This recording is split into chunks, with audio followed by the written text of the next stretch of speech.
All right, welcome. Today, we're going to crack open a super common household mystery. One of those things that might be costing you time, money, and a whole lot of frustration. And you might not even realize it's happening. We are talking about hard water. Okay, let me ask you this. You've unloaded the dishwasher, right? You're expecting these beautiful, sparkling clean glasses, but instead, they're all covered in this cloudy film or little white spots. It's so frustrating. You know you just washed them, but they just don't look clean. And I'm willing to bet that's not the only weird thing you've been noticing around the house. You know what I'm talking about, that stubborn soap scum in the shower that just will not go away no matter how hard you scrub. Or what about that white, kind of crusty stuff that builds up on your faucets? And it gets personal too. Maybe your hair feels dull or your skin is just itchy and dry the second you step out of the shower. Oh, and have you ever tried to wash your hands and the soap just refuses to lather up?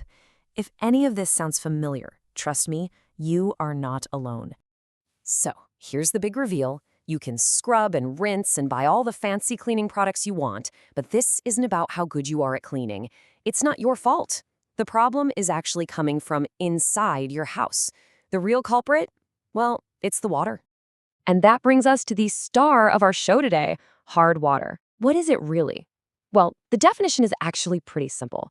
It's just water that has a whole bunch of dissolved minerals in it. We're talking mainly calcium and magnesium.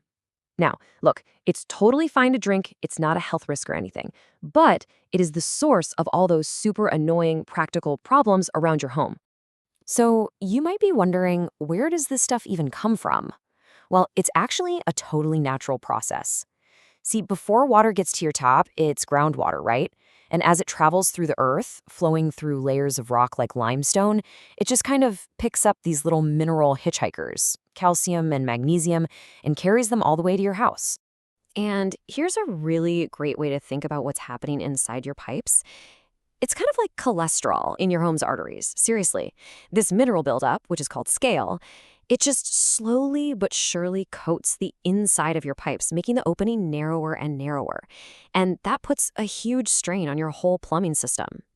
And that strain, well, it leads to some pretty serious hidden damage. We're way past just spotty glasses now. This stuff can actually shorten the life of your really expensive appliances, your water heater, your dishwasher. It makes your washing machine have to work way harder than it should.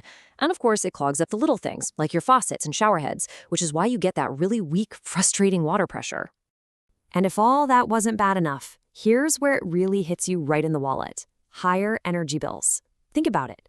When that mineral scale builds up on the heating elements in your water heater or dishwasher, it's like putting a jacket on them. It insulates them. So the appliance has to use way more energy just to get the water hot.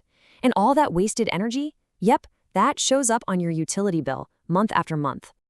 Okay, so I know this all sounds a little bleak, but here's the good news. You are not powerless here. You can absolutely fight back against this mineral invasion, and there are solutions out there for pretty much every home and every budget.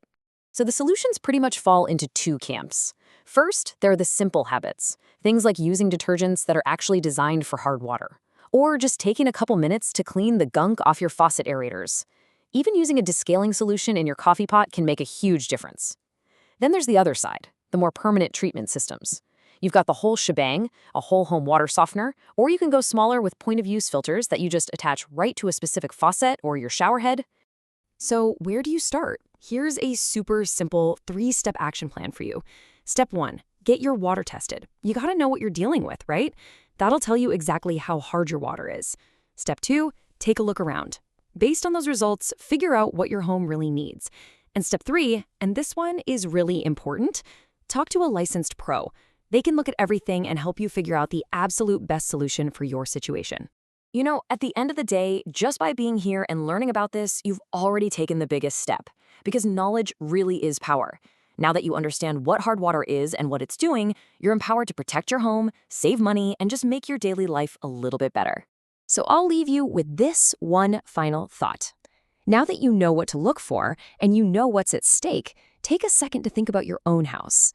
Is your water working for you, or is it quietly working against you?